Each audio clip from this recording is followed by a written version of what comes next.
এক ছিল রাহুল। গ্রামে তার বাস। ছোট হলেও খুব চালাক, কিন্তু একটা খারাপ অভ্যাস, সেই সবসময় মিথ্যে বলতো। রাহুল বন্ধুদের সঙ্গে ক্লাস করার সময় বলছে খাতা হারিয়েছে, কাল বলছে বাড়িতে চোর ঢুকেছে।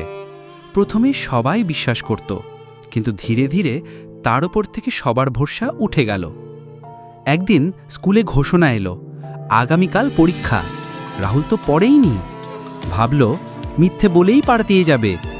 স্কুলের ম্যাডামের কাছে গিয়ে বলল, ম্যাডাম, আজ আমাদের বাড়িতে আগুন লেগে গেছে, আমি কিছুই পড়তে পারিনি। ম্যাডাম বললেন, তাহলে আজ বাড়ি যাও, মাকে সাহায্য করো। রাহুল খুশি মনে বেরিয়ে গেল, কিন্তু কে জানতো বিকেলে সত্যিই রাহুলের বাড়িতে আগুন লেগে যাবে। যদিও ক্ষতি তেমন হয়নি, তবুও সবাই ছুটে আসে। পরদিন সে আবার স্কুলে গিয়ে বলল, ম্যাডাম, এবার সত্যিই বলছি, আমাদের বাড়িতে সত্যি আগুন লেগেছিল।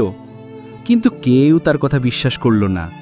ম্যাডাম হাসলেন, বন্ধুরা মুখ ফিরিয়ে নিল।